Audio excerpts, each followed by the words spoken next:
Ujambo na karibu kwa taarifa zetu za Kenyascope, na ikiwa ni siku yako ya kwanza hapa, tafadhali kumbuka kusubscribe. Baada ya uchunguzi mkuu uliotikisa siasa za Tanzania mwaka 2025, taifa limejikuta likikabiliwa na maswali makubwa kuhusu ghasia, vurugu na machafuko yaliyotokea katika baadhi ya maeneo ya nchi.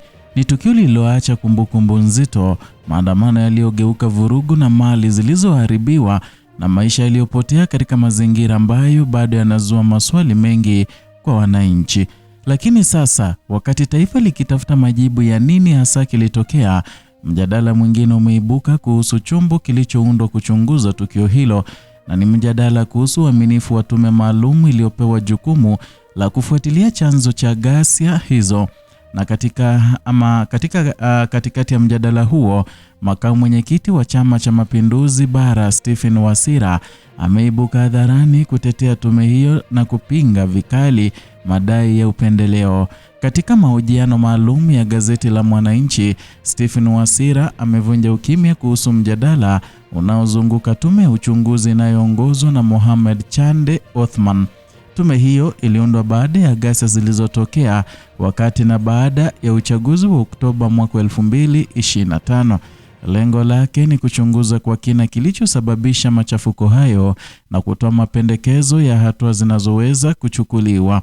Hata hivyo, tangu kuundwa kwake, baadhi ya sauti za kisiasa zimekuwa zikitoa mashaka kuhusu uhuru wa uadilifu wa tume hiyo, na baadhi ya wakosoaji wamekuwa wakidai kuwa tume hiyo inaweza kuwa na mwelekeo wa kuilinda serikali badala ya kufichua ukweli wa matukio yaliyotokea.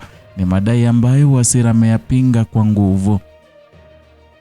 Kwa mtazamo wake, tafsiri kwamba tume hiyo imeundwa kuichunguza serikali ni upotoshaji wa kisiasa, na katika maelezo yake Wasira amesisitiza kwamba tume hiyo haikuundwa kwa lengo la kuwinda muhimili wowote wa dola. Badala yake, jukumu lake ni moja tu: kuchunguza ukweli wa kilichotokea wakati wa ghasia hizo, kuchambua chanzo chake na kupendekeza hatua zinazoweza kuchukuliwa ili kuzuia matukio kama hayo kutokea tena. Na kwa mtazamo wake, mjadala unaolenga kuichafua tume hiyo kabla haijaanza kazi yake kikamilifu ni hatua inayoweza kuathiri mchakato wa kutafuta ukweli. Katika hoja yake kuhusu uadilifu wa mwenyekiti wa tume, Wasira amerejea historia ya utumishi wa Jaji Chande, na kwa mujibu wa maelezo yake, rekodi ya kazi ya jaji huyo inaonyesha kiwango cha juu cha uaminifu wa kitaifa na kimataifa. Katika hatua ya kuonesha heshima ya kimataifa aliyonayo, Wasira amekumbusha kuwa Jaji Chande aliwahi kuaminiwa na United Nations kufanya uchunguzi maalum kuhusu kifo cha aliyekuwa katibu mkuu wa Umoja wa Mataifa ambaye anaitwa Dag Hammarskjöld. Uteuzi huo wa kimataifa ulionekana kama ishara ya imani kubwa iliyowekwa kwa jaji huyo katika masuala ya uchaguzi wa haki na ukweli. Na kwa mantiki hiyo, Wasira anaona kuwa madai ya upendeleo hayana msingi thabiti. Uchaguzi mkuu wa Oktoba mwaka 2025 ulikuwa mojawapo ya matukio makubwa ya kisiasa katika historia ya hivi karibuni ya Tanzania. Na katika baadhi ya maeneo ya nchi, matokeo ya uchaguzi huo yalifuatwa na maandamano na migogoro ya kisiasa. Baadhi ya maandamano hayo yaligeuka vurugu, na kulikuwa na ripoti za uharibifu wa mali, na kulikuwa pia na taarifa za vifo na majeruhi katika baadhi ya maeneo. Matukio hayo yaliibua mjadala mpana kuhusu usalama wa kisiasa na utulivu wa taifa. Na katika mazingira hayo, serikali iliamua kuunda tume maalum ya uchunguzi ili kuchunguza kilichosababisha ghasia hizo. Na tume hiyo ilipewa jukumu la kukusanya ushahidi, kusikiliza maoni ya wadau mbalimbali na kutoa mapendekezo yatakayosaidia kuelewa chanzo cha machafuko hayo. Hatua hiyo ililenga pia kuhakikisha kwamba ukweli wa tukio hilo unafahamika kwa uwazi, lakini tangu mwanzo kuundwa kwa tume hiyo kulikumbana na mjadala wa kisiasa. Baadhi ya wanasiasa na wanaharakati walitaka kuona uhuru mkubwa zaidi katika mchakato wa uchaguzi ama uchunguzi. Wengine walisisitiza umuhimu wa kuipa tume hiyo muda na nafasi ya kufanya kazi yake bila presha za kisiasa. Kauli ya Stephen Wasira imeongeza sura mpya katika mjadala unaoendelea kuhusu tume hiyo. Kwa upande wa chama tawala, msimamo unaonekana kuwa tume hiyo inapaswa kupewa nafasi ya kufanya kazi yake kwa uhuru. Na kwa upande wa wakosoaji wa serikali, bado kuna sauti zinazotaka uwazi zaidi katika mchakato wa uchaguzi. Hali hii inaonyesha jinsi matukio ya ghasia za kisiasa yanavyoweza kuwa na athari kubwa katika mjadala wa kitaifa, na kwa sababu matukio kama hayo hayahusu usalama pekee, ila yanahusu pia imani ya wananchi katika taasisi za dola. Na katika maelezo yake, Wasira pia aligusia suala la uwajibikaji katika matukio ya vurugu yaliyotokea mwaka jana.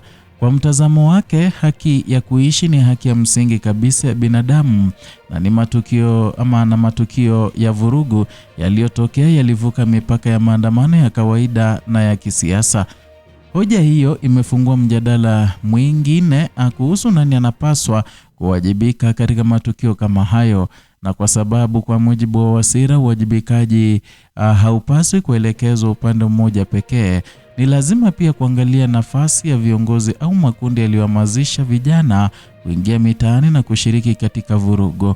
Swali la nani aliwahamasisha vijana hao limekuwa moja ya hoja ambazo ni kubwa zaidi zinazojadiliwa katika mjadala huo. Na kadri tume hiyo inavyoanza kazi yake, matarajio ya wananchi yanaendelea kuongezeka, na wengi wanataka kuona ukweli kamili wa matukio yaliyotokea baada ya uchaguzi wa mwaka 2025. Wanataka kujua kilichosababisha ghasia hizo, na wanataka kuona hatua zinazowekwa kuchukuliwa ili kuzuia matukio kama hayo kutokea tena. Kwa tume inayoongozwa na Jaji Chande, kazi iliyopo mbele yake si ndogo. Ni kazi ya kukusanya ushahidi kutoka kwa wadau mbalimbali, ni kazi ya kuchambua taarifa kwa kina, na ni kazi ya kutoa mapendekezo ambayo yanaweza kusaidia kuimarisha utulivu wa kisiasa nchini. Kwa taifa, matokeo ya uchunguzi huo yanaweza kuwa muhimu katika kujenga uelewa mpya kuhusu jinsi ya kushughulikia migogoro ya kisiasa katika siku zijazo. Na katika historia ya mataifa mengi, matukio ya ghasia za kisiasa mara nyingi huacha maswali mengi yasiyo na majibu ya haraka, lakini pia huwa fursa ya kujifunza, fursa ya kuchunguza ukweli, na fursa ya kuimarisha taasisi ya haki na utawala wa sheria. Kwa Tanzania, kazi ya tume ya uchunguzi inaonekana kuwa hatua muhimu katika safari hiyo, na kadiri mjadala wa kisiasa ukiendelea, basi macho ya taifa yanaelekezwa kwenye jambo moja kuu, ambalo ni kupatikana kwa ukweli wa kile kilichotokea, kwa sababu bila ukweli hakuna haki, na bila haki hakuna amani ya kudumu katika jamii. Ni hayo tuliokuandalia mpenzi mtazamaji, kutoka hapa Kenyascope, ambayo ni chaneli yako pendwa na kukuletea taarifa hizi pamoja na zingine kwa kina, bila kupindisha wala kuegemea upande wote. Zidi kuwa nasi, zidi kutupa support kwa kusubscribe, kulike na kushare content zetu.